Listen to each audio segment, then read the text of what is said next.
Yo guys, what is good? Welcome back on the channel. Today we are here for a big collaboration. We have some YouTube royalty amongst us from Box to Box TV show. It is Mili. What is up, Mili? Thank you for joining us. Uncle Sharma, thank you for having me on, man. Listen, anytime to talk about Inter, I'm there. So, listen, you called me up. We said, listen, let's get something done for the midpoint of the season. So, listen, I had to get the camera set up. I had to get my Yeah, notes ready. I'm ready to yeah. rock and roll, boss. And yeah, look at that. Look at his background. Usually it's a different background, but he's made it personalized just for us. I have to, man. Listen, I had to get the Interscarf out. Had to make sure the Milanisti watching, they know who the big dogs are. So that's just a daily reminder. Even Firms Exactly. knows. Firms sees this as a daily reminder every time he walks in. So we gotta keep him in check after that Supercopa disaster. Yeah, yeah. No, losing two derbies in a row. It's yeah. We'll get into it. That will play part in the Oh ratings, yeah, right? yeah. But anyway, let me give a shout out to the people that are in the house. Giro Zappelli, who seems to be familiar with Box to Box. But if you are not, guys, Mili is one of four guys who talk about football in general, Serie A, EPL, La Liga, Champions League, everything. I watch them quite regularly, and they're how many subscribers? 120K? Right now on YouTube, we're at 137 or Oh 138, wow, if I'm not mistaken.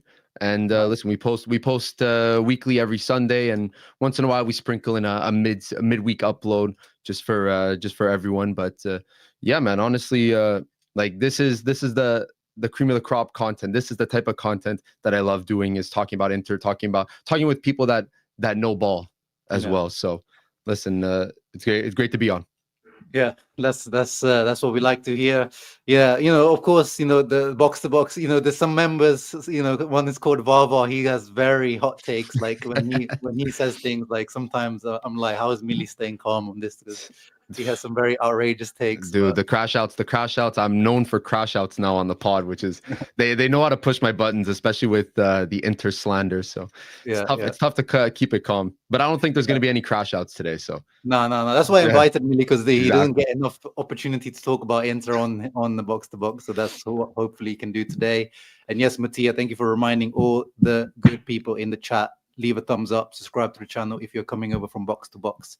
Check out my channel if you are into Inter, and I try to do some Serie A content here and there, but I won't promise. Inter takes up more time. Yeah, of course. We even got Juve fans in the house watching us. Juve Cornercast. What is up, brothers? Hope you're doing well. He's looking to collab with me soon as well, so we'll cook something up there as well. Fantastic. I respect this man for having to sit next to a Milan and Juve fan daily. Yeah, Yeah, yeah, it's tough, man. It's been years sitting next to these guys, but you get used to it after a while, and yeah. And it always whatever. helps when you're What's winning. Bava? Does he have any Serie A affiliation? Varvar, it's like wherever the wind blows. Like one day he's like, you know what, I'm vibing with Napoli. Next day, for a while he was vibing with Inter because we were doing well. I'm like, nah, listen, it's Uh, either you ride or die with us. That's what it he's a is. Like, glory hunter. yeah. But he's Man United thick and thin, regardless of if they're 13th or first. So you got to get. I give Ooh. him that. I give him that. Yeah, some people are getting in their tears already. Oh, On they listen. We're not gonna give any spoilers, but you're on the right track. On the right Yeah, track. yeah. I think they are. Eduardo in the house as well. Yeah, you guys I'm guessing Italian heritage, most of you guys from the box to Yeah, box. exactly. We're Italian Canadians. Like Mhm. we're Firms is actually from Rome. Like he's Italian through and through, Italian citizenship. So Ah, he's off the boat, as they say. But yeah, no, we're all of the Italian Canadian heritage. nice, nice, nice. But anyway, guys, enough chit chat at the beginning. 24 of you in the house, as I said, please leave a thumbs up and subscribe, and also check out Box to Box, as I said. But what we're here to do, 19 games played, so we are exactly at the halfway point of Serie A. I guess you could say, Champions League is the same. It's a good point to kind of go through and rate all of our players. We'll do Inzaghi afterwards, after we done all the players as well. This is the tier ratings: MVP level, good, decent. Put the fries in the bag, bro. Just give it up. And Inzaghi penitentiary, of course, the guys that are too young, or Inzaghi just doesn't, he just puts them in his jail. To save time of me and Millie discussing it, really, I've put four guys in the penitentiary already. Jose Martinez, Di Gennaro, obviously, is the third keeper. Tejon Buchanan, who is from the ends where Millie, well, kind of. the other side, and then Thomas Palacios. Any comments on the Inzaghi penitentiary boys, Mili? Listen, with Joseph Martinez, that was like one guy that I actually gave a grade. Like I said, he was like put the fries in the bag or decent, because honestly, when he's on, like he's gotten barely any minutes. That's in penitentiary level, but when he's on, man, you know that with the ball at his feet, this guy is like next level. But unfortunately, like he's just not given the opportunity. I agree with the penitentiary shout. And Tejan, man, like I wrote something down for him too, but it was just like, again, not getting the enough minutes. But it's listen, even that Bologna game, if we're gonna bring up recency, like it was the most frustrating 15 minutes to watch. I could not believe the way he was playing, slowing down the play, and it was just like, if this is the level that he's kind of at right now after all these training sessions, and like you kind of give him space to feel the team, but if this is the level, like there's gonna have to be some questions. I don't know if there's gonna be a Canadian on this team next season. But, yeah, I mean the Buchanan. So yeah, I'm pulling up just as we'll go along. I'll pull up these transfer market stats just to show how many minutes and contributions the players have. I mean, Buchanan 135 minutes. That's nothing. That's barely just over a game in total. Yeah. And yeah, as you said, like he was against De Silvestri, a 36-year-old De Silvestri, and he like completely fumbled it. Yeah, no, his bread and butter is pace, and you don't use it against one of the slowest players in Serie A. But listen, we digress. There's a reason why we have some star players here, and that's what we're going to talk about mainly. Yeah. Does Aslani deserve to be okay? Let's get into putting the fries in the bag, bro. Let's get on the Aslani train. I know he causes some controversy in your podcast too. Our brother, our Albanian Stipe. Yeah, exactly. What tier is my brother Aslani in? Listen, he was one that like I had to think about, but I'm very, very close.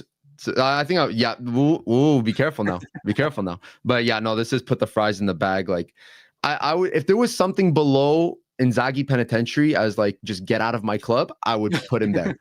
Unfortunately, like he just has not progressed to the level that I think Inter were expecting. Like I think when he came in, it was like, okay, he should be like almost the not necessarily heir, but he should be able to hold his own in this Inter squad. But he looks lost. He looks completely lost, especially this season when we're expecting him to take a jump, and he's costing us points. Yeah. Unfortunately, like it's very warranted the way people are talking about him, especially on social media.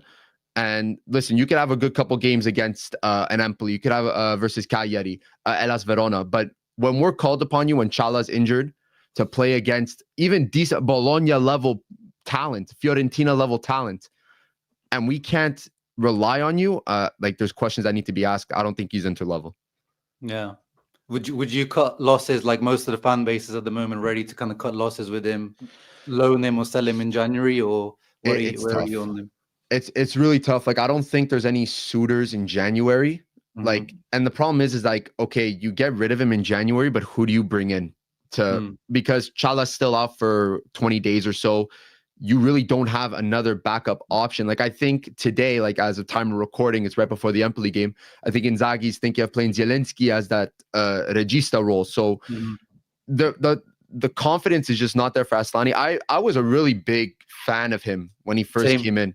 I really love the way he played, but he's just not physically imposing enough. And I think Inter fans know that we demand a certain level at this stage at Inter. So listen, I had hope for him, but I really don't see the light at the end of the tunnel with this Aslani project. Might have to cut your losses, but I would say wait till the end of the season. Yeah. I would try to be ruthless in this case and try, like even if we loan him out, because I think he does need a loan where he plays week in, week out, and then develop. He's just not ready for Inter yet. I think he needs a few more years, but yeah, we can't wait around for him. That's the issue. We can't wait around. And just the way, like he's one of those players that you're watching, it's so frustrating to watch because like it's almost like you're playing in a role that requires such a high level of IQ of the game, vision, distribution, everything, and it's just he lacks all of it. Like it's I don't want to be hard on the guy because I know he's still young, but it's very frustrating when it's like we need a certain level in these games, especially now. Like we kind of gave our advantage away to Napoli. Like, even if we win that game against Fiorentina, we're tied on points. Like, we need him to step up. It just hasn't happened. Yeah, no, you can see, we've seen it, right, Mili? We watched Inter so many years. Like, there's some players who just, the shirt is too heavy. It's too heavy for them. And then the crowd, did you hear the Meazza, like the last game? Once the Meazza crowd is against you, it's hard to get them back again. Yeah. And I have mixed feelings about like the crowd really digging into our own players. Like, I think if it's warranted, then yes, but like there has to be some level of context. I do think that Interisti sometimes forget where we were at a certain point. So like, I think these players do deserve a certain level of respect, but Asllani, unfortunately, like, this is the result of how you've been playing. So I can't really say much. Remember, like, Bellanova is a perfect example. Same thing.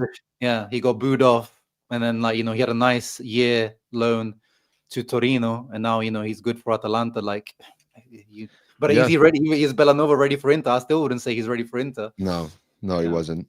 No. So yeah. Anyway, that's enough on Asllani. He's the first player in the fries in the bag, bro. Yes, sir. Who else deserves to be in there, Mili? I'll leave the next nomination up to you.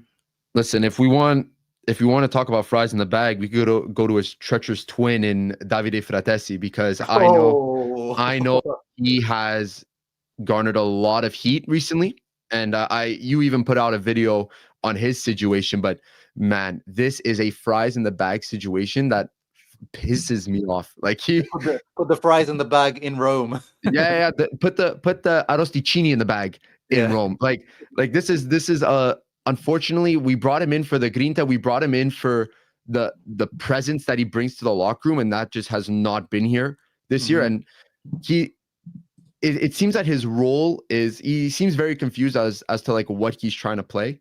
And I do think that comes down to Inzaghi as well, that brings him on when, like, you put him next to a Zielinski and Asllani.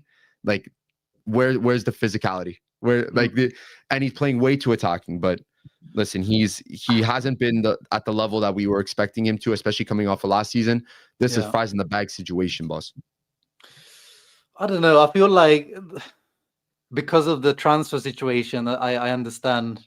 But if we look at it, like, he's got 989 minutes and he's got 3 goals and an assist. So 4 GA in just under 1,000 minutes from midfield. It's a decent output, but it's the little details. Like, he does not contribute as much defensively, and then we get caught conceding very late on in games. I'm not saying I'm blaming him for that, but there are contributing factors to the way we finish off games and when he comes on.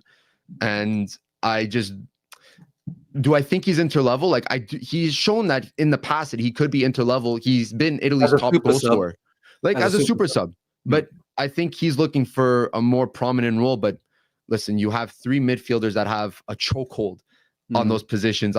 It's very difficult to fit you in when you have all-stars in front of you. But listen, if you're thinking differently, maybe decent. What are you thinking? No, because I haven't put. Usually, I think at the end of the season, I would put 6 levels in, so it would be like a little bit more, But I feel like we don't need to differentiate that much. You either have been decent. So I actually agree with you now that you put it, because there's not been that growth. Like last year, he put up crazy numbers, but it wasn't like his footballing technical ability was like atrocious. Yeah. But I was like, I'll give you that year adaptation coming from Sassuolo. You were a great super sub. This year, I want you to grow into this role, and he hasn't. And he's now throwing up, tantrums. So crazy. Yeah, that's not the type of mentality we have at Inter anymore. Like, it's not. No. This isn't like 2014 anymore when like we're dealing with drama and stuff. Like, this is Champions League caliber Inter. So I do think like a level of professionalism is needed. But listen, that could just be rumors that are spread by either his agent or someone else in the news. Like, it never really comes from the player. But unfortunately, I expected more from Fratesi. I was hoping maybe put him in that decent, even good tier by this point of the season, but he just hasn't shown it. And same question as Asllani. What would you do with him? Would you make him happy and get his move to Roma in January, or wait till the summer? I don't think he's been as bad as Lani. It's just more like I think we expect much more of like a goal output from him, and he just hasn't really like lived up to that as of late. But it's tough. Listen, if we get an offer of 35-40 million from him in January, you take that money, you put in a bit extra, try to get Samuel Ricci, but like you need a replacement. That's the problem in January is you need a replacement for these guys because rotation is so big. But listen, we'll talk about it once we get to like Inzaghi and the other players. But I don't know. I'm on the fence about letting him go in January. Yeah, I wouldn't. I personally wouldn't. But yeah, unless someone is actually willing to, if someone comes with 40 mil, then that's like, you know, you turn that over to Torino for Ricci, right? Yeah, exactly. Okay, let's have some positivity. We've got to put in the fries in the bag, bro. Let's get someone that's, you know, who has been MVP level. Give me an MVP level guy from this season until now. Honestly, you tell me if you think he's MVP, but I'm thinking like a Federico Dimarco. Yes. Like what an absolute gem. Listen, if you've listened to the podcast, they caught me once. They caught me like I was getting really heated, and I told them, I said, Dimarco has the best left foot in the world. And like I didn't specify. I was so heated, I didn't specify like fullbacks or center backs. And I'm just like, he has the best fullback, he has best left foot in the world. Like this guy's on a different level. And they look at me like all crazy. But listen, the last couple games since we've recorded that, this man is insane. Oh man, he's one of my favorite players on this team. That embodies 100% what Inter is, and he's been MVP level, better than Theo. The debate has been over. Has been over. I know Firms doesn't like to hear it, but like ever since Theo's been benched and drinking water on the other side of the pitch, like Dimarco's just been above and beyond better. But yeah. Listen, I'll let you take the floor on Dimarco because I know you are a big Dimarco enjoyer. Yeah. No, nothing to add, bro. I've been saying it I think he has dipped like since 2025 or like maybe even before that. He's had a bit of a dip, and I think we know that like physically. I've been actually really surprised by him physically this year. He's been playing like Italy, Inter, like, and he's been playing a lot more than usually he does, I think, because usually we make fun of him for getting gassed out. Like, yeah, no, exactly. That was one thing like I had to keep a note of. It was just like playing that full 90, brother. We need you to play full 90. But listen, I think when he's on the pitch, regardless of how long he's on there, it's like he's evidently one of the best players for Inter on the pitch. So he's got 3 goals, 7 assists. I mean, 10 GA in half a season. Imagine if he carries that to the second half. That's 20 GA coming from your wing back. No, exactly. Like the even his play style, I find that he's like taken a bit more responsibility defensively as well. Like and just the precision he has on those dead ball situations, swinging those balls in like down the flank. It's like, listen, it brings a tear to my eye. Yeah, and of course, he's one of us as well. Uno di noi. Lovely. Got some positivity, and let's get some negativity in again then. I'll let you pick. Who shall we go for next? I want to have an I don't know if this is negative or not, but I want to have an interesting conversation. You know, we talk about Asllani, Frattesi, sticking to the midfield topic. What are you making of our Polish new guy? Is he a Polish builder or is he a Polish architect? Yeah, like I put him I put him in my C tier, so like my decent tier, because he's been a bit of a mixed bag. Like I do think there's a conversation to put him in that put the fries in the bag tier because he's been like insanely inconsistent. I think the player that we were expecting from Napoli was like this like super attacking, like not super attacking, but like a Mezzala that's like technically is just passing is precise, being able to get on the score sheet, and it just really hasn't been that. And I do think it's also like thing is that we saw him play with Chala and Barella on the pitch, and it was like at one point I'm like, this is the best midfield we have. I'm like this is it. It should be Zielinski, Chala, Barella. Leipzig game, I think, wasn't it? Well, I think it was that. It was a Champions League game, and I'm like, this is it. This is the midfield.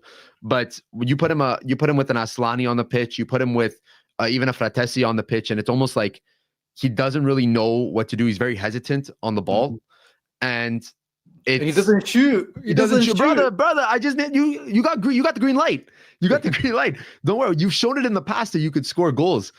Especially against us. Remember, this guy used to love bangers. Brother, just do it with us now. Like, that's all we're asking. But I do think like decent tier is okay. Like I'm okay with a decent tier rating because he hasn't been our worst midfielder off the bench.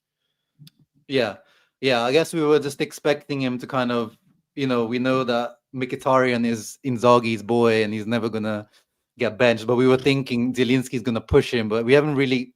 I don't feel like he's really pushing Mkhitaryan. No, honestly, I haven't seen it. I was really hoping he would really compete for that starting spot and eventually take that starting spot, because then you have a midfield that costed you $40 million.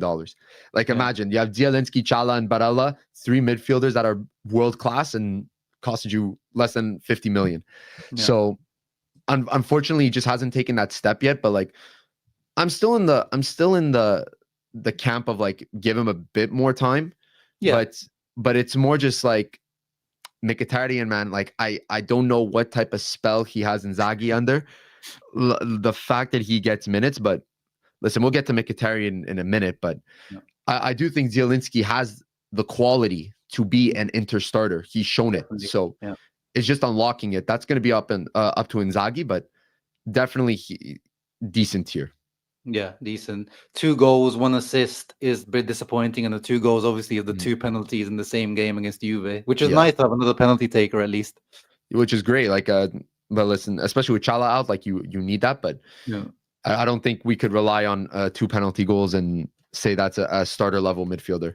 So we'll hope for the best this season, for the rest of the season at least. Yeah. All right. Give me another player for MVP level then, if there is, or do you think it's only Dimarco? No, I don't think it's only been Dimarco. Like, listen, I'm a very, very big enjoyer of Alessandro Bastoni. Ooh, I think it might be a little controversial. I don't know if people would put him in MVP tier, but like, brother, he's been our most consistent defender. He's been our arguably best defender. And there is an argument. I argue about it on the pod a lot, but like, he's up there as probably like one of the best defenders in the world, if not the best all-round defender in the world, because of the way he's able to get the ball out with the ball at his feet and still be a physically imposing presence on the back line. It's just like, there's no other defender like him. He's a unicorn.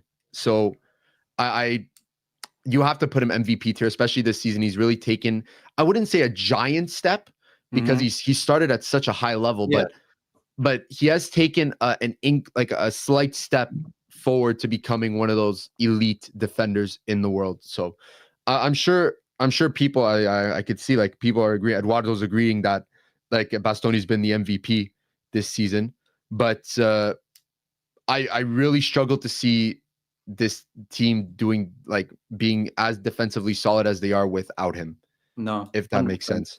Yeah, I've always been critical of him. Like, I always feel like I don't know if I can trust him defensively, but this season he's been spot on, as you said. So I think it makes it up with his offensive play. Oh yeah. He's crossing like a midfielder. Yeah, literally. It's crazy. Yeah, with like Acerbi, all the Acerbi injuries, Pavard's injuries, and inconsistency. Like, he's been the one that. Yeah, similar to Dimarco, with the Bastoni, we make fun of him on the channel. Sometimes he's got flu-like symptoms or like something popping up, but this season he's been like every game he's almost there. No, exactly. And honestly, like the fact that we have 2 Italian players right now as MVP level for me is like such a great thing to see, because I do think that the Italian core is one of the main reasons why we've been so successful. And the fact that they've been arguably our best players is something to be proud of as an Italian club. So definitely. So definitely Bastoni in that MVP tier. Yeah. Oh, nice stat here from Giuseppe. He's 4th place in assist rankings, one of the most chance creators in the league, 2nd most minutes in the squad. I can double check that. He has the 2nd most minutes in the squad. That's crazy. That's called consistency. That's called elite level, an elite level player on the squad. No, 100%. 100%. I am very happy with that. Right. Shall we stick with the Italian core then? Let's go to the next, Italian stalwart of this Inter team. Goodness Nico gracious. Barella, I got to enjoy his performance live against Man City in the Champions League. Where oh my god, that was one of my favorite things I've watched live. Man, I think he's there's not enough words. stepped up as well this season, hasn't he? Yes, I think you have no choice but to put him there. Along the same lines as Bastoni as well. Like he's been that consistent factor in that midfield position. This is MVP level. I thought you were gonna put him in good for a second. I was like, whoa, wait a minute. But at some point we're gonna have to put a put a limit. Yeah, we're gonna. Well, the thing about Bastoni, not Bastoni, sorry. The thing about Barella is that I think early on in his inter-career, you're looking at the way he's scoring goals, the way he's like getting assists, he's getting on the score sheet, and people were using that as a barometer of how well his season's been. And now I feel like he's taken a much more like all-round responsibility role rather than like just being a singular like offensive threat, technically one of the most gifted players in the world. Like you see it once Chala's off and once Mkhitaryan's off, like he has like, I would say like 80% of the ball when it goes through the midfield. Like no one really touches that ball in the midfield except him. They see him as the focal point as well. So like the other day when we all saw Aslani was like really struggling. It's like we played without Aslani and Barella just kind of stepped in. I was like, I'll do the regista job now. Don't worry. Exactly. I don't think Barella is as good in a regista role as he is as a mezzala, but like the way he plays with the ball is out of this world. It makes me speechless. I'm watching it. I'm just making noises. I'm making noises when I'm watching because it's like if you were in another room hearing me watch Barella, you would think like, okay, what the hell is going on in that room? You know what I mean? But Bijou, mon petit prince, in my opinion, he's been I would say all round probably Inter's probably best player, but definitely in that top three. Because he's had some really good Champions League performances as well. Like remember, guys, we're also taking into account everything here, not just Serie A. 3 goals, 4 assists, so he's putting up numbers as well. 4th most minutes in the team. No, he's probably. I wonder what your opinion is on like in all-time transfers for Inter. Like where would you put him ranked? I know it's a very heavy question because there's a lot of names, but like I really see that there's an argument like, brother, you could put him, especially maybe like let's say modern day Inter, like 2000 and let's say 5 and up or 2000 and up. Like I would say he's in that top 5. Honestly, no, there's an argument. Agree. No, definitely. Even with the we paid a lot of money for him, like 40-45 million, but he's worth every penny. I would have paid double. Happily. You know what I mean? Worth at least double now. No. So honestly, that's an MVP level player. Like I could talk about Barella for another hour. Like you know what I mean? Like this is how good this is a player that every team looks for when trying to build a championship level squad. This is the type of profile. There's a reason why Pep was enamored by him and wanted him at Manchester City for some time. So listen, uno di noi as well. This guy, he's a career man at Inter, in my opinion. So definitely. I hope to see him for at least another 6-7 years, 10 years, maybe, God willing. So anyways, 100%, bro. Barella MVP level in my books. Now you convinced me that we're gonna, it seems like by the time we end this, we're gonna have like half the team in MVP level. No. I think like I get a little blinded by like Dimarco, Bastoni, Barella because those are like arguably my 3 favorite players. Like the kit I'm wearing right now is a Bastoni kit, so for me it's like I do feel like I'm sometimes a little biased by it, but I think like there's gonna be big reality checks in this team as well. So. Definitely. You know what? I just saw that comment that I read that before. You can win every match with Sensi from Sassuolo and Barella from Cagliari. That statement, looking back on it, aged like warm milk. That's maybe we know Conte. He's doing this right now in Napoli. He's saying like, oh, Zielinski has left, Kvara, Osimhen, all these Scudetto winners. I'm like, bro, Di Lorenzo is still there, Anguissa, Lobotka, Rahmani, Meret, like McTominay there as well, who's been fantastic for Napoli this season. Like it's it's again with these excuses, and then it's like, then you end up winning the Scudetto, and then it's like, oh, you see what I did with such a lower, with a lower team, with a lower level team, you know. So, anyways, that's Conte tactics, but Barella has proven to be one of the best midfielders in the world, day in, day out. I would even point out like the game against Empoli, game against Cagliari recently, but versus Cagliari, he was like, he should not be playing against Cagliari teams. He should be playing against Real Madrid teams. You know what I mean? Like the levels, there's just levels to this game, and he's at the top of it, in my opinion. 100%. Speaking of Conte and, you know, hairlines that are not natural, let's speak about, let's stay on topic and speak about Carlos Augusto then. Man. Our brother who has revived his hairline wherever he went, Turkey, I don't know where he went, but it's one of the wherever it is, I need that contact ASAP.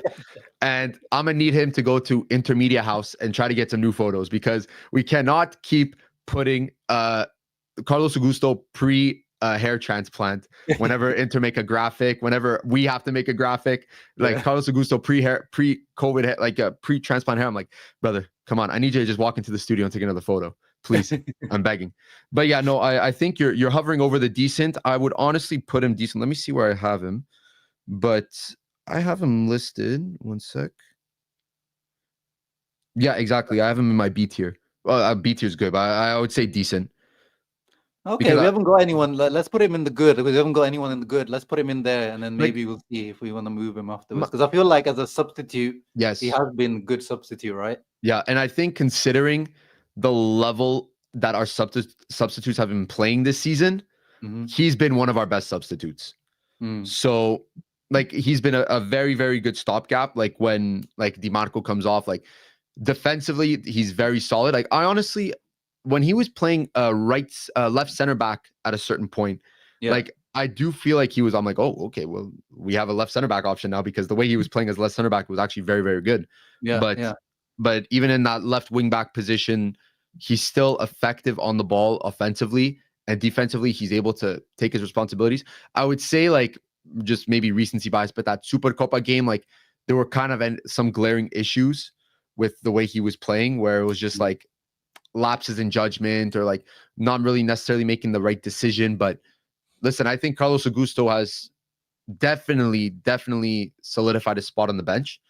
I don't think he's ever going to take a starting spot at Inter unless he takes a Maicon level jump. But even at that, like I really don't think he's going to be a starter at Inter. But for squad depth, like he's one of our best options off the bench. Let me know what you think about him. Yeah, I think let's put him in the good, because we know he's not going to take over from Dimarco. I mean, we don't want him to take over from Dimarco either. So he plays his role, you know. That's what he does quite well. Maybe some people are saying not as good offensively. I mean, he's got? I do think he's been okay. Like 2 goals, 1 assist. Yeah, he's been all right. But again, how many minutes has he played? 954. Like for the minutes, it's really not terrible, especially in the position that he's playing. Like Dimarco's playing like 70 minutes a game, 80 minutes a game, and I think he's at maybe 4 goals, 4 assists in Serie A, if I'm not mistaken. But in all comps, he's I'm not sure what he is in all comps. It's slipping my mind a little bit. Yeah, Dimarco is at 3 and 7. Like listen, like that's the type of output you get when you're a starter and you're playing 70 minutes in big games. But Carlos Augusto, for what he's done, he hasn't been a detriment to the team when he plays. I'm not looking at Inzaghi subbing him on and saying, God damn, Carlos Augusto's coming on. Like I'm saying that a lot about a couple other players. Yeah. But really not Carlos Augusto. So I do think, like, for the sub and like in his context, I'll put him in the good tier. Okay. No, I agree. We can move around, guys, at the end if people are really against something, but it seems like most people are agreeing. Give me another name then, bro. Listen, who do we have here? Like, it depends. Do we just take off some dead wood, or we could look at some starters let's get as rid well. of some dead wood out of the way. Listen, let's just hit like we could honestly, I would pair Correa and Arnautovic in the same conversation, because like just 2 birds with 1 stone, bro. I would honestly put them in Inzaghi penitentiary at this point, honestly. I'm sorry. I really do not care that you had like a goal and 2 assists in like a mid-season game for Correa. Like, you have not done enough to earn a starting spot. And considering how much we paid for you, like, it's so frustrating, especially with Arnautovic too. Like, you're expecting one of them to at least show up when they get minutes. Yeah. But they're just not doing that either. Like, I feel like we've been hard on Arnautovic because I do think he's had like some personal issues as well. Like that's something that is off the pitch, and his teammates have rallied around him with that. But at the end of the day, like when we're doing midseason grades, it's like I'm looking at the performances on the pitch, and it just has not been up to par at all. They're not interlevel players, unfortunately. And I think when we made that transfer for Arnautovic last season, I was like, okay, but I think we overpaid by a lot. Like, and okay, let's see what he does. But then he didn't do anything. And I'm like, okay, well, let's hope for this season. Didn't do anything. So I think we're gonna have to just cut the cord at a certain point on this Arnautovic Correa project. Is it even a project? Brother, it's a disaster. I mean, I can hear your shout for penitentiary as well, because Correa has only played 148 minutes, which is 10 more minutes than Tejan. Put him down, bro. Put him down. That's penitentiary level. Arnautovic too, I don't think has more than maybe like 300-400 minutes. Could it be? Yeah, he's got 287. Yeah. So listen, we rag on these guys a lot, especially on the Twitter, on X. So I know they're the butt of a lot of jokes, but it's more just, listen, you're taking up two key spots. And when I look at these players, I'm reminded that we let go of Edin Dzeko. I'm reminded that we could have had another season. People saying Dzeko was too old. I do not care as long as he's putting a certain level of output.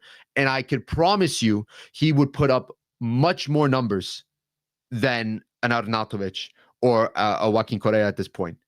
So no, definitely. I was one of the people as well that I didn't mind when Dzeko left, because I saw him like in front of our eyes almost disintegrating because how much Inzaghi played him. But then you see what Correa and Arnautovic are doing, and you're like, even a mummy like Dzeko would have, like even just like we didn't even need Dzeko for that many minutes. Like I think in that Champions League final season, like we were literally wringing him out like a dirty rag, like the way that we were playing him. Like, I don't think he would have gotten the same minutes now, but it's more just like, man, to have a striker with a killer instinct for goal, that would be great. But listen, we could always reminisce on the past, but now we have to deal with the present, and that is Arnautovic and Correa. So I've moved Correa down because he's like literally got just a few more minutes than Tejan, but Arnautovic, like I think he even started a few games here and there, and it's just not good enough. And honestly, Inzaghi has given him a lot of room. Like, I do not think any other manager would give him that same amount of room that he's gotten. So it shows that Inzaghi has a certain level of faith in him. But even Inzaghi at a certain point, I'm sure he's saying like, okay, like we need points now. We need to win these games. And we're getting into a level in the Champions League where every result matters now. Like you could be out. So it's tough, but listen, maybe that could be a conversation we have when we discuss January transfers. So some of your fans are in the chat. Hey, the boys, Lucas Zernitz. Those are Patreon members. So glad to have them there. Yeah, nice. Isaiah, all right, let's stick on the striker topic then, bro. Like I'm seeing a lot of comments about him. Our Iranian signing from Porto, who a lot of people are saying should be putting the fries in the bag. But listen, I'll let you take the lead on the Taremi because there's a lot to say, but not a lot to say at the same time with his brother. Especially after the last game, like that miss, it didn't even register as a chance. I'm looking at it. I'm looking at FOMOB and I'm like, okay, like we were discussing XG and stuff. I'm like, we were talking about the game and I'm like, Inter only had like 1.6 something XG. I'm like, yeah, but that Taremi chance was definitely added. Like I had to have counted, and I'm like, oh, this brother whiffed. Like he completely missed the ball. Literally, Oh man, that's the exact thing I did on stream as well. I was like with the guys, like this doesn't make sense. How have we only got 1.6 XG? And like that chance itself is like 1. Oh man, listen, I think just because of that, I actually would have put him in decent, but that cameo performance against Bologna is now, and just 1 goal in open play, which was in the Supercoppa, 1 penalty. The overall play has been good. I will give him that. But as a striker, is just not been good enough at the No, moment. listen, if you were playing as an attacking midfielder, like I would say like you're in that decent tier, but we brought you in for goals, and his support play has been fantastic. He's a very high IQ player, Yeah. but brother, you need high IQ when you're finishing chances. Yeah. Unfortunately, like I do see the Mattia there. He's saying Taremi is a fraud, so it's like it sucks to say. Like I don't want to call him a fraud because I do think he's our best option. Morgan to Aslani MVP tier because he's Aslani FC. Yeah, that's a running gag on the box to box show when a player does bad. He's on the Aslani tier. Listen, Taremi has a shot in that Aslani FC team right now, but yeah, listen, it's tough. It's tough. Like I'm torn because I do think like he's like I hate to say it, brother, he's our best option for striker off the bench. Yeah, which is going back to like the Dzeko conversation, or even like Alexis Sanchez. Remember, if you bring on Alexis Sanchez, he used to have impact if you bring him on. At least, like even if like he was the most frustrating player on the ball because he would hold on to the ball for a second too long, at least he would get on the score sheet, Alexis Sanchez. So, listen, some Iranians in the chat, but yeah, maybe some people are saying decent, some people saying fries in the bag. That fries in the bag is looking. Listen, he deserves to be there. He definitely deserves to be there. Maybe we'll use this as like a motivation for Taremi. Like, this is mid-season, so if he actually starts to put in a few more goals, I can happily put him in higher tiers. Exactly. This is like near the bottom of the barrel for him. Like you could see him improving. So we'll put him there.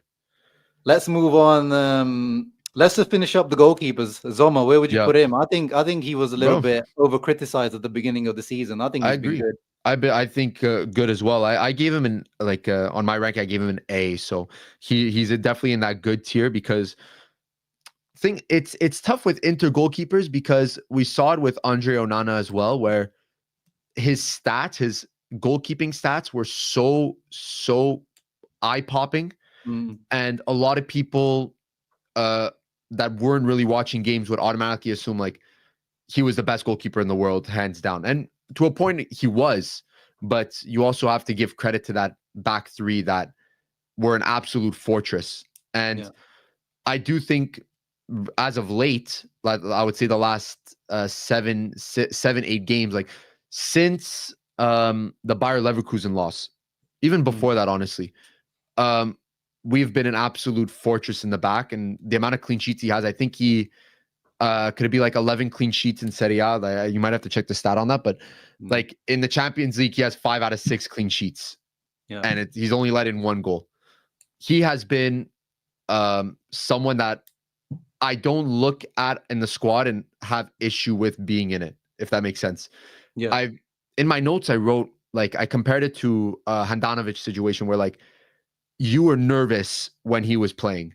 I don't have that same level of nervousness with Jan Sommer, barring maybe a couple times with his ball distribution.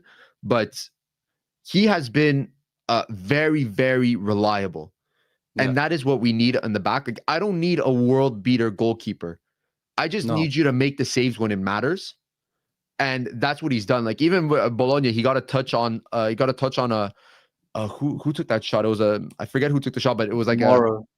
Moro, he took the shot and he touched it with his fingers, hit the cross. Like, I just need you to show up like that in that instance. Yeah. So as long as he's putting in the same performances that he's done like the first half of the season, no problem at all putting him in that good tier. Because exactly, he saved us in many occasions. So he's been one of our more consistent players on the team.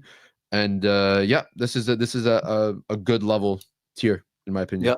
No, nothing to add from me. Nothing to add. Appreciate it. Who shall we do next? Let me do Hakan, because Hakan's an interesting one. Hakan is probably, I've said recently, when I think about it, he might, because I'm very biased towards the CDM position, he might be my favorite player in the team, just because I really enjoy the way he plays that role. But I think this year, injuries, yes, but even before the injuries, there was a little bit of a step back from last season. I agree. But because of the Aslani situation, we also know how important he is to us. Exactly. So, like I was struggling to put him in like I was struggling to put him in the good, decent tier. Like I was really hovering. Like he honestly fits right in the middle because when he's on, he's one of the best deep lying midfielders in the world. Like it's not really a debate. I think it's a general consensus that he's top 3. I really name anyone else other than Rodri, and maybe we could have a discussion. But listen, when he's see on, how people are saying MVP because, like, you know, in the essence of the word, most valuable. I guess I see what they mean. I see what they're saying as well. Like in my notes, it's literally like I wrote very hard to see Inter succeeding without him, which that in any discussion of an MVP, like, that's literally the definition of it. But it's just more like, is he the MVP when he's on the pitch? And I do think in certain instances, yes, he is. He's the reason why we were so defensively solid, and he's the reason why the midfield was so solid for a long time. But now with injuries, it's tough. It's tough. I'm good with putting him in the good tier for now because he's definitely. I don't think he's good. I know what people mean, but his performances haven't been MVP level. It's just because we miss him. It was like the Brozovic when Brozovic was there. It was just Brozovic not being there. It was like exactly we missed him. Yeah, no, honestly, it's been a gut punch. I think, especially for Inzaghi, when this is like the heaviest, most congested season that we've ever seen for Inter, and you're losing your player for such a long period of time that we really haven't seen him lose this many games in an Inter shirt. So it's sad, man. It's sad. I really want him to stay in that argument as one of the best CDMs in the world. And he does show it. That's the thing. He does show that he is one of the best CDMs, best registas in the world. Yeah. But now the question is okay, he's 30 years old, going on 31, with an injury list that's kind of growing now. It's tough to listen. I don't think any of us see Asllani as the heir to the throne for that regista role. So it's tough to see where Inter goes without Chala unless Inzaghi changes that 3-5-2 into a more like hybrid role. Like it's not heavily relied on a regista. But let me know your thoughts on that Hakan role and what Inter should do when he's not there. Eventually he will not be there. Yeah, no, I agree. Like the thing with Inzaghi is he never changes the 3-5-2. I've talked about it in the past. If he's not there, maybe you can move to like a double pivot, you know, with Barella and Mkhitaryan and a double pivot or something like that. But you know, that's how the squad is built. That's how Inzaghi. We know he's unmovable on that. So essentially, we just need to improve. We just need to upgrade on Asllani. That's the only. That's the thing. Yeah. I think that's the key there. And honestly, like going back to your point that Chala's been that has not necessarily digressed, but I would say like he's stagnated. Like he hasn't really improved on his levels that he was last season. Yeah, he hit such highs, didn't he? Yeah. Oh my goodness, he was he was hands down, like I would say Inter's MVP last year. I mean, Lautaro was there too, but Chala like overall was probably up there in that conversation as well. But yeah, he just hasn't really hit those highs. And honestly, he's made mistakes where it's like very uncharacteristic of him. So, yeah, like, you know, the Super Copa, I know everyone, of course, we conceded goals and Asllani was a fault, but that first half before he got subbed off, he was absolutely atrocious. It was really bad. It was really, really bad. I was watching, like, we did a live stream on that game, and I'm just watching. I'm like, we're really like letting the ball go a lot, and a lot of bad decisions were made, especially from Çalhanoğlu, and then he got subbed off, and I'm like, man, this is maybe it was something lingering that didn't help his play, but yeah, no, it wasn't the levels we were expecting from him, but obviously we know the level that he could reach because it is Çalhanoğlu, and we need him to do well so we could rub it in the face of Milanisti. And that penalty against Arsenal, you know, for all the Prem Tods, that I'll always love him for that. Well, listen, that's what we needed. It's so hard. I have to defend a 1-0 win sometimes. Like, brother, we won. Like, but you know, we were all over you guys. We're all over you guys. Yeah, but you didn't score. Yeah, we crossed. You guys were set piece merchants. You didn't get past our back line at all. So, listen, we'll let them keep yapping, and we'll let the play do the talking on our end. Definitely. Does anyone who else goes in the decent category at the moment? We've only got Zielinski in there. Anyone that's been like honestly, okay? I would say I would honestly put maybe Darmian in that conversation of decent. Like, I wouldn't say he's in the put the fries in the bag level, but we definitely have seen a digression from him, like a very sharp digression. And it's not good that it's coinciding with Acerbi's digression as well, because those were two players that we honestly relied a lot on in the last 2 seasons or so. So it's I think the word you look, is it digression or is it regression? The word you're trying to. it's probably regression, if I'm not mistaken. But Wait, let they've me look, 'cause I'm not a temporary. Oh yeah, so digression is like when you change subject. Yeah, regression. regression. Sorry. No, I was wondering as well because I use that as well. Yeah, no, but they definitely have dropped off a level. Like, not that they were at an elite level or anything, but it was more just like Darmian was the most calm player when he would come on. It was like maybe 25, 30 minutes left in the game. Inzaghi brings him on. It's like, okay, we're okay. We're safe. And he got a goal this weekend. He got a goal versus Venezia. Yeah. So listen, I'll give him props to that. But yeah, I'll put him in the decent tier. He hasn't necessarily been a big glaring issue. I would say maybe defensively, like he's lost a step, but I don't think we're bringing him on for offensive prowess. Yeah. You know what I mean? Yeah, especially at the beginning of the season, it was annoying that he was the right wing back starter. Yeah. I'm happier now that Dumfries is the right wing back starter.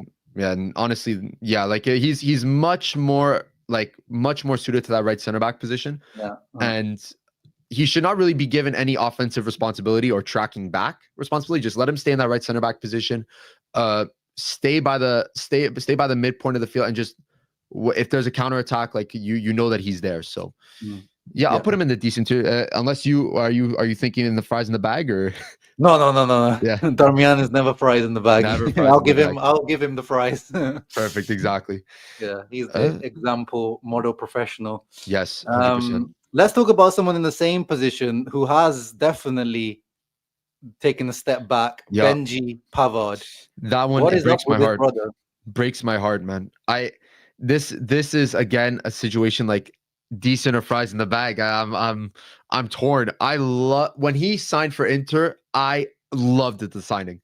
I think 40 million that we paid for him, and you're getting a center back that is on that world-class level on his day. So plus with the resume that he has, like there's really no other defenders. Like if you want to bring in a champion, you're bringing in a sextuple winner that's won a World Cup, has scored in a World Cup. So I didn't see anything wrong with signing him, but man, this season is just, bro, that right center back position got snatched from him. Snatched. Yeah. It did. Yeah. His chain got snatched by young Bisseck. Bro, chain was snatched a lot sooner than I think a lot of people expected, honestly. But I wouldn't. Injuries come into effect as well. But even when he was playing, man, it didn't really seem that he was above and beyond the other center backs that we had on the field. Like, I think in that first season, like those first couple games that we had of him when he first came, like you saw it right away the type of level that he was at. And that was the level that we needed on that right center back position. Definitely. And he hasn't hit that high. He hasn't not hit that high this season at all, which really, honestly, really, really pains me to say. But yeah, not prize in the bag, but yeah, decent, but like I would say bottom of decent. You know what I mean? So you can smell the fries. Bro, fries, the oil's getting hot. Getting hot in the kitchen. So yeah, I don't know. It breaks my heart because Pavard, man, he's been one of my favorite players since he joined, but it's more just like I gotta take those rose tinted glasses off once in a while. Yeah. And then people are saying he's underperformed, but it's like, listen, underperforming is, I think, a little harsh because I do think that he's had lapses, but not necessarily like long stretches of bad performances. So true. We expected, I think the expectation of him was just so high. I think that's what it was. Yeah, that's definitely true. Then, okay, let's talk about the guy who snatched his chain then. Yeah, let's go for it. Bro, this guy, I can't believe, brother, what, 7 million on deferred loans, deferred payments? Brother, Marotta, another masterclass yet again. I cannot believe that we got this guy like from nowhere. And he's already inter-level starter, inter-level player. The only reason why Pavard is starting this weekend is literally because Inzaghi said, yeah, we need this brother to rest. Yeah. We need him to take a break because he's been, and I think we saw it in the Super Copa game where he was just like, he was gassed, man. Yeah. Yeah. He was drained.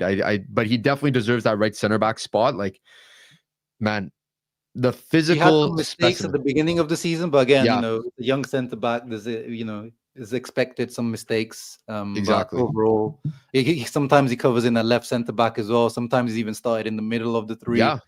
Yeah. And honestly, like, I think for Interisti, this was the jump that we were hoping to see from an Aslani. This type of explosion. But man, the physical specimen that he is, and the fact that he's that big and he's able to be like decent on his feet with the ball is like, it's a testament to him. It's a testament to Marotta as well for scouting that, like finding that, and Auxilio too. Like, this was a masterclass in bringing in young talent, unknown talent, and nurturing them into being a part of a starting squad. So listen, I do see him. I envision him as Inter's right center back for the foreseeable future. And I think the expectation was bring in Pavard, who's an established starter, and bring in Jan Bisseck as his understudy, and then kind of gradually integrate him into the squad. But the way he's been playing, you can't justify not putting him in the squad. So I'm not sure if you think the same way with Bisseck, but I definitely think he's in that good tier. I would say good. Not MVP level, but definitely good tier. No, I agree. Hope to see him continue growing. Yeah, exactly. And how he's what, 21 or 22, if I'm not mistaken? I think he's 23. 23 could it be? Listen, for Inter, he might as well be in the youth team. Yeah, exactly. You know what I mean? So that's Primavera for Inzaghi. Listen, plus, I think he was German captain as well for his youth. 24, bloody hell. 24. Listen, still part of the Primavera in my eyes. So I think he's gonna hit a point where it's like you have no choice but to start him regardless of where Pavard is. But we'll see. I like the competition. I love the competition. Now that we have a real competition for right center back, I'm glad to see it. Yeah. 100%.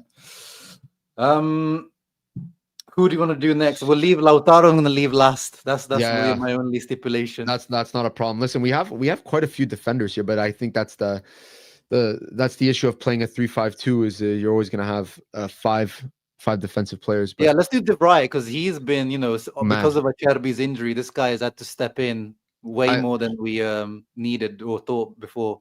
Listen, I can't praise him enough for stepping up into that center back position, because I think even last season, a lot of Interisti were thinking, okay, like might have to cut de Vrij loose this season. I think a lot of people were on the fence about signing him for an extra year because a lot of people were saying like, you know what, he's not at that level anymore. But this is the role that he was basically kept for. Acerbi is people are saying MVP. Listen, conversations. I didn't put him in that. I put him in the good tier in my rating. But listen, the way he's been playing, you could bring up a lot of the way that we've been defending to his stability. And I think in that MVP season, what was it, 2020 or 2021? The Conte first season, Conte first season, like. I don't think we'll ever hit those levels of de Vrij, because at that point he was like my favorite center back. Like, this guy was like next level, but he's pretty close. Like he's not that far off from that level. I could say maybe his pace has gone off, and there's been a couple times where he's been caught off, like caught flat-footed or lost his man. I think there's been a couple goals recently. I can't really give you specifics because I don't really remember it, but there has been moments where he's lost his man, and that split second has just given that attacker enough space to score. Like the Castro goal against Bologna, I guess. Exactly. Like that's another an example of like in those close proximity chances for other teams, it's like de Vrij doesn't really have the pace or the quickness, the reaction time to catch up with an attacker. But in the air, like this man is unbeatable. Yeah. But again, that comes down to when we get scored on in dead ball situations or set piece situations, that's more of a positional issue rather than an individual issue in some cases. But de Vrij, man, listen, I'll put you, I'm okay with good tier, but MVP conversations, I wouldn't say just yet, because it did take him a couple games to really like get back into the swing of things in that center back position. Mhm. But as of now, like he's in between MVP and good, I could Yeah. say. Yeah, I've put him like, him and Sommer, I think, are like on that verge of potential. Those I two agree. guys. I Yeah. agree. If you can name me another center back that could step up like De Vrij has, then I'll listen. But I really don't think there's another defender that on our team right now that has stepped up as much as De Vrij, No, especially off the bench. So exactly. 100%. And what about, let's talk about the guy that he's replacing, who yeah, I think since Inzaghi's come in, I always rated him slightly higher in Inzaghi's system. of course. But this season, even when he's played, he's been fine. Like I remember when he pocketed Lukaku against Napoli, but then the injuries now are starting to get really, really concerning with obviously Francesco Acerbi, who is 35, 36. Yeah, no, Where are we it's putting him? listen, I struggled to put him in, I think, decent tier. Like I don't think, even though he hasn't been playing, his performances haven't been put the fries in the bag. Yeah. Do you get what I mean? I think Like Alpha Bravo had it right. Like maybe we needed a category for Hakan and Acerbi because they've been the most injured players for us this year. yeah, but I think like if we base it off of what they've done on the pitch, then like we could be level-headed about it. But like Acerbi, like outside of that Man City game and outside of maybe Napoli, it's like it's tough. Like he hasn't been. We were struggling defensively at the start of the season, Yeah, weren't we? really, and it was really concerning because you're like, okay, this is the team that came off like a record year for like being a fortress in the back, but I think I think it was inevitable. I was worried that it was going to happen like this because obviously at his age, any injury is a major concern. Unfortunately, that's just the reality of it when you're 36. But man, it's really sad to see because I wish we had a couple more years of him. I wish it would have been nice to have him in his early 30s rather than at 34, 35, you know? So this is a decent tier. Some people were saying put the fries in the bag, but that's harsh. I think it is a little harsh, especially knowing what he's done for us in the past and how well he's done. Like I'm of the belief that regardless of the age, if you're performing, you deserve to start. Yeah, and I think that's maybe just like my Inter PTSD because we've had so many older players. Yeah. But if you're performing, Morota's brainwashed us. listen, he's worked. It worked. He got me. So listen, I think if you are at the ability to perform at an Inter level, at a championship level, then you deserve to start regardless of the age. But listen, I try to be decent. Let's keep him there. Let's do the last defender then. Denzel Dumfries. Some people call him Brick Freeze. Some people call him Tim Freeze. Where are you on Denzel? He's a funny player because he's very opinion splitting in the fan base. I think at the end of last season, I was on the fence of like, okay, is he going to renew? Like, because I remember there being a lot of back and forth with contract talks where it's like he wanted a bunch more money and Inter weren't willing to pay for that. And I was in the boat of Inter. I'm like, listen, he hasn't really like done enough to deserve like a monster wage, but he's been decent. Like you would have to drop a decent bag to find another replacement. And we spent so little on him, like might as well just keep him to the flying donkey. No, but I agree. Ever since he's renewed, guy's been played at MVP level. Like, I don't think he's MVP because like you have to take in the whole season so far into account, but like definitely has been in the good tier. And he's added so much to his bag recently. Like before I would get so frustrated when he would try to cross the ball in because it would either be overshot, undershot, like it just, he was not like precise enough with his passing. But now like he's crossing in bullets now. Yeah. And those early crosses, have you noticed? Like now he's doing those like early crosses from like deeper as well. Which has been fantastic because unless he was like much closer to the box and he was just like pass it more centrally for one of our strikers or midfielders to finish, now it's a whole new set of things that we could do as Inter when we're playing. like Dumfries has done enough for me to warrant keeping him unless we get an offer 40, 50 million or something like that for him.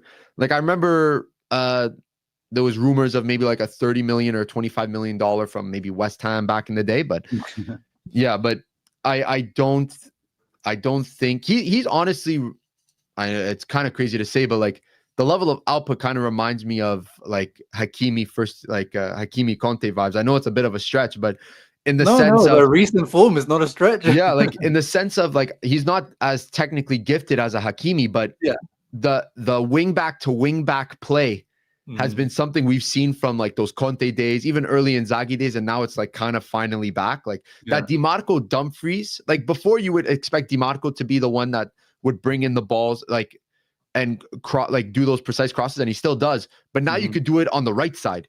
Yeah, you don't have to keep relying on Dimarco to keep whipping it in. So listen, Denzel has turned the tides at his Inter career, because I think a lot of people were Dumfries out at a certain point, especially during those bad stints. But listen, the grinta he shows versus Milan as well. Like the Theo Dumfries rivalry, we live for that. No, he's a dog. He's a dog. So listen, I'll put him in the good tier. Yeah, but definitely in that conversation for MVP, like maybe the last 4 or 5 games. yeah, definitely. We don't have that many players left, but we got all the defenders out of the way. Now let's do Nonno Mkhitaryan, everyone's favorite granddad from Armenia. Man, he's I'm back and forth on it. It's so black and white with me with Mkhitaryan, because a part of me is so frustrated that he gets to play, because he holds a spot off from Zielinski, he holds a spot off from like a Fratesi maybe, but listen, he's warranted his position.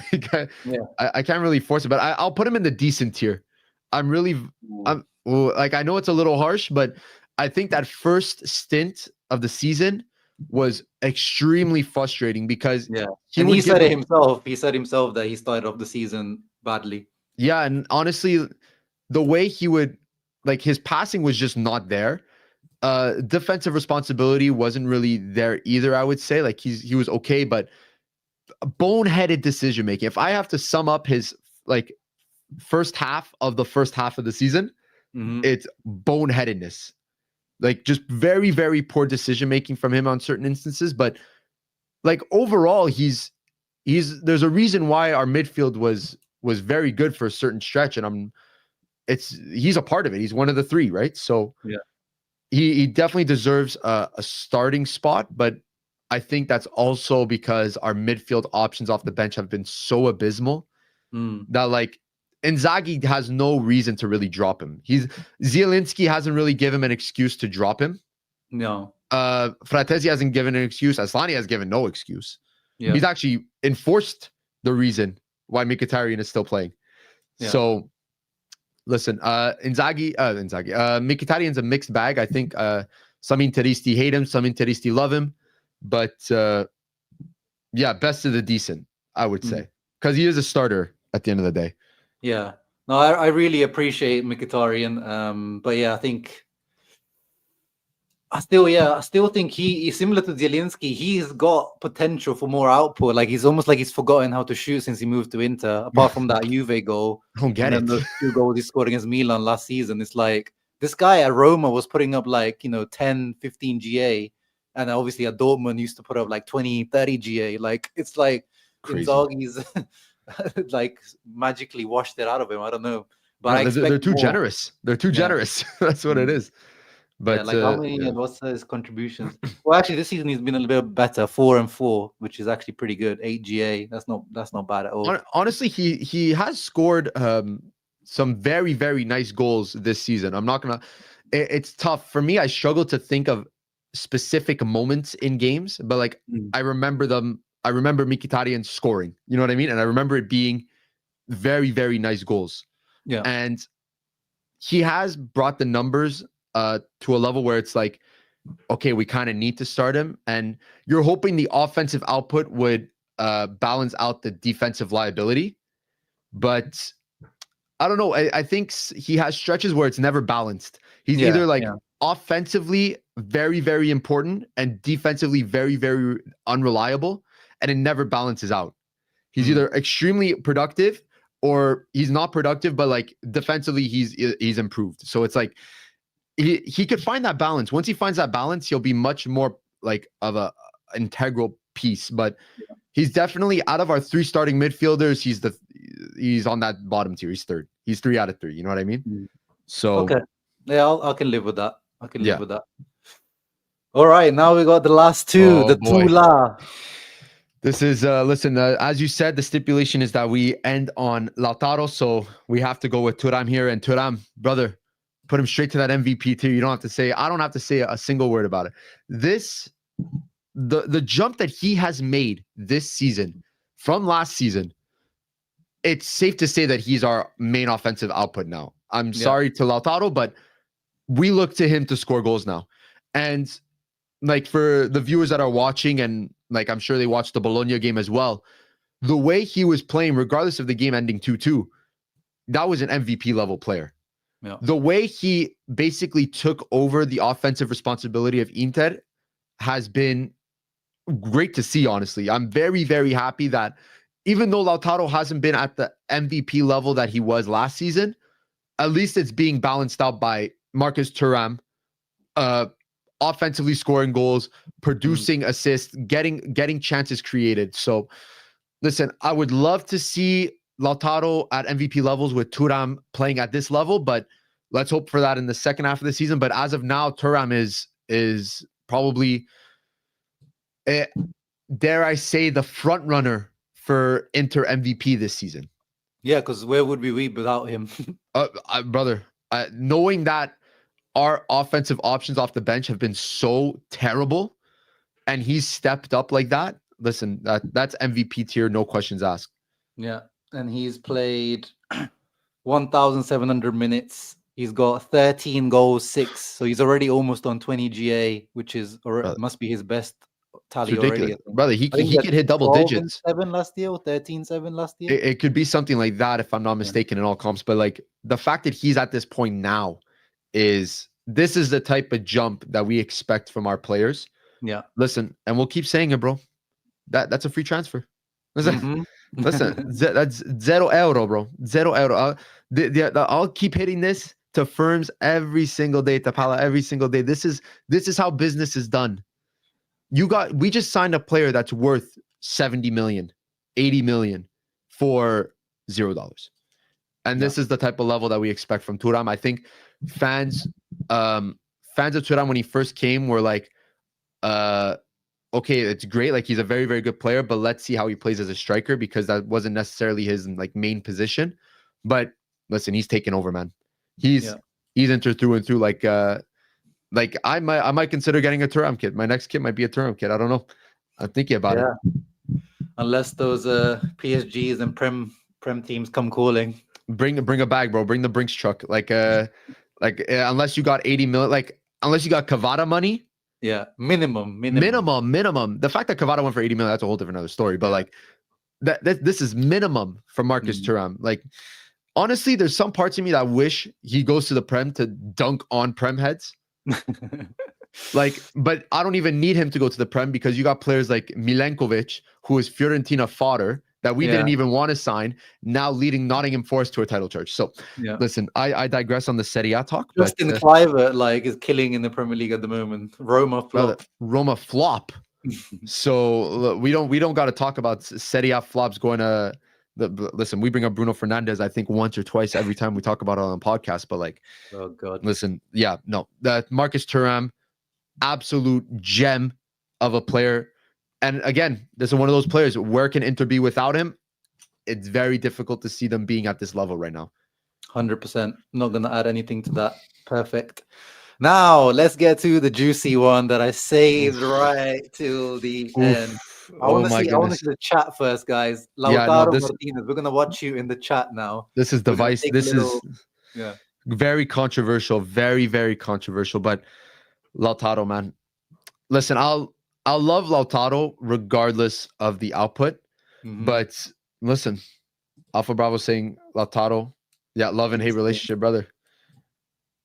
Lautaro is not the machine. Yeah, unfortunately, like They're definitely going to celebrate Haram.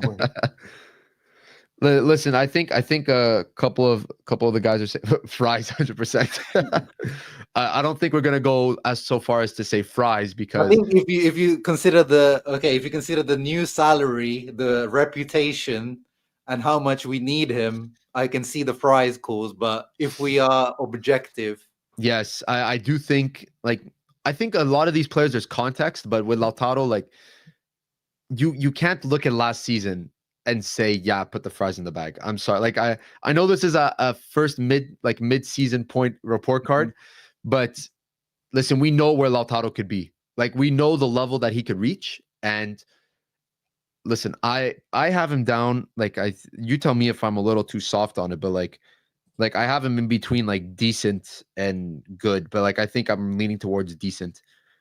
no, And I honestly, agree. the way he's been playing, it's the production that he does off the ball is what really saves him, in my Yeah, opinion. Because if he was like really like like I reminisce on Icardi, like the way that he would only focus on goal scoring and literally do nothing else. yeah, If you were doing that, then that's a put the fries in the bag situation. But you're off the ball defensively. You have been world class. Um, listen, you take the ball from deep and you're the one like really holding up the play in some cases. His ball distribution's been decent. It's just that final ball. Like it's just getting the ball in the net. And he's done it so far this season, not at the rate that we hope, but listen, there's moments where he it's a mental block. And this has been the case for his Inter career where he has these stints. And I think everyone was expecting a dry spell. yeah. But not like this after like a Ballon d'Or MVP level season. You know what I Yeah, mean? it Like, makes us all look like idiots. The one we were all calling for him, Ballon d'Or, and then he no, does. I in our Ballon d'Or video, I put him third, and I honestly think he deserved Oh yeah, a he very close to a deserved. podium. No, yeah, yeah. I think he deserved it, but imagine trying to defend that with the performances he was having, and it's just like Lautaro Aslani FC, brother. You know ball. But I like the thing is that I struggle to put him in Aslani FC, but listen, we know that he could do the output. Like, we know it. It's just, and listen, Inzaghi has given the chances. I think a lot of people were criticizing the fact that Inzaghi was keeping him on full 90s, even though he wasn't scoring, because Inzaghi was trying to bring up his confidence, try to get him on the score sheet. But listen, he's been given the tools, he's been given the salary, he's been given the captain's armband. And I think like as a captain, he's a fantastic captain. Yeah. Like, I don't think his leadership is ever in question. It's literally just his output. So, listen, I'll put him in the decent tier. Like, it really, really kills me to put him in the decent tier. Imagine now, after a season that he had, and saying, yeah, Lautaro decent and not MVP level. It really kills. You let me know where you think, because a lot of people are saying fries in the bag, but man. I mean, 9 goals and 5 assists is most strikers struggle to do that in the whole season. Yeah, so it's not that bad of a return, but it's just we know. I think my opinion has been, Mili, since the start of the season, if we had even Lautaro at like 70-80% of last season, we would be like running away with the league right now. Running away. And listen, we have the goal difference to show that we're the strongest team in Serie A, but we would hope that goal difference is also attributed to Lautaro putting in.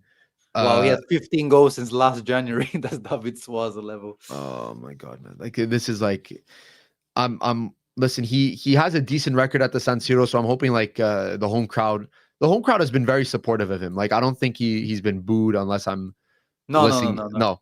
Like, he at the end of the day, he's our captain, and you do have to support him. I do think he could get back to that level. It's just the dry spell was like a really dry spell. Like, it was like Sahara Desert dry spell. So off the ball, he's been great.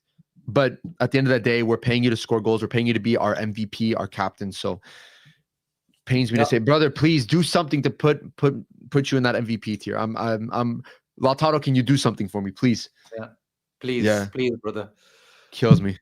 But yeah, guys, that is our tier for this season up until now. I think let me get the chat. Let me know if there's one guy we should move. We'll let the chat change one position. What I'm thinking, bro. Let me see. Carlos Augusto's kind of stunned. I feel like he should be just in decent category.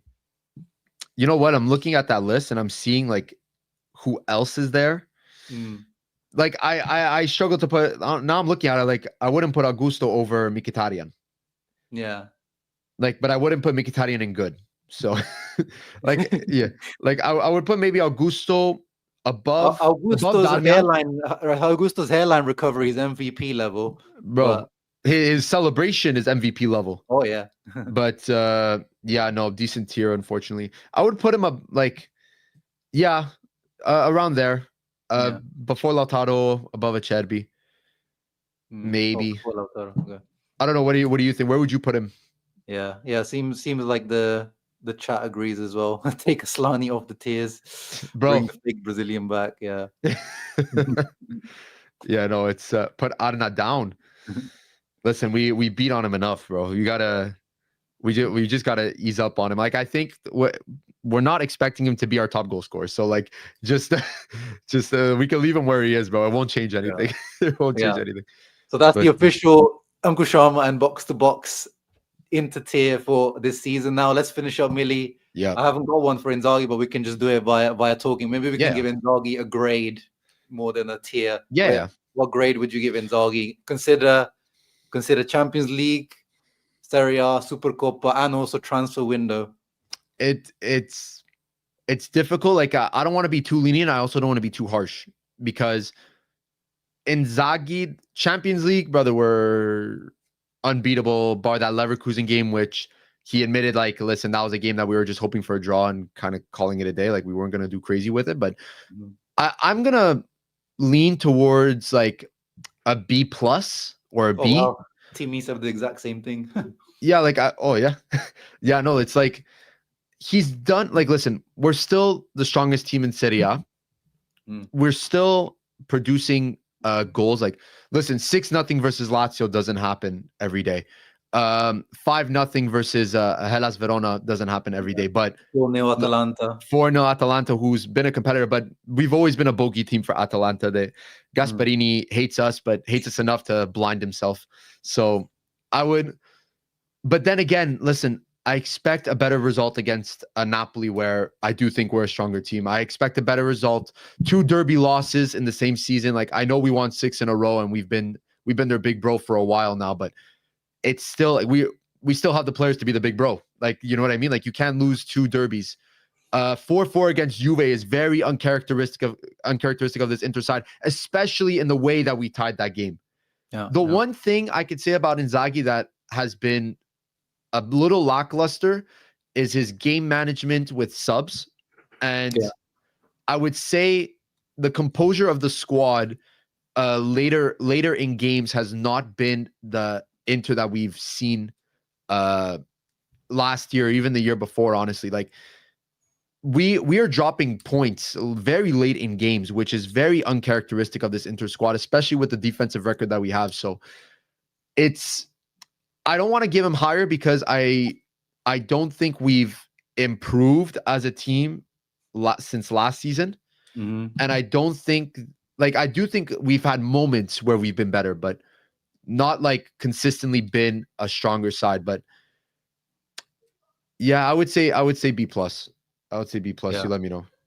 Yeah, no, I think it's perfect because, yeah, I think I looked at the stats the other day. We are minus 2 points compared to last season. So wow, it's literally that it's probably that Monza draw at the beginning of the season, or you could say one derby loss. Like we're right there.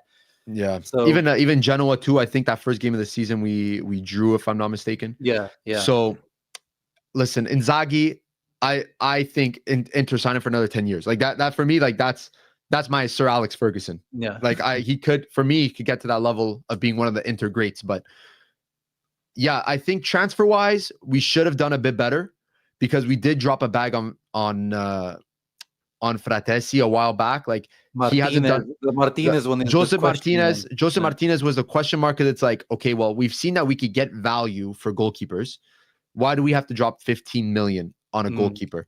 But when Sommer is still there. Sommer's still there, and like you don't necessarily need unless he was expecting like extremely heavy rotation or wasn't really confident that Sommer could stay healthy. But Sommer's proven that he could stay healthy. Joseph Martinez is getting scrub minutes at this point. But yeah, I don't know. He hasn't done well enough the striker integration. Like I still think he's trying to work out what to do with like Taremi, even Lautaro. Like he has given preferential treatment to Lautaro, but I think he has deserved it. It's more like game management, man. You're bringing on Fratesi and Aslani at the same time when we're up a goal and you're expecting to hold down the fort. Like his substitution choices have always been a question mark, especially even when he first came, people had that question mark too. So, but let me know what you think. Like, what would you give him?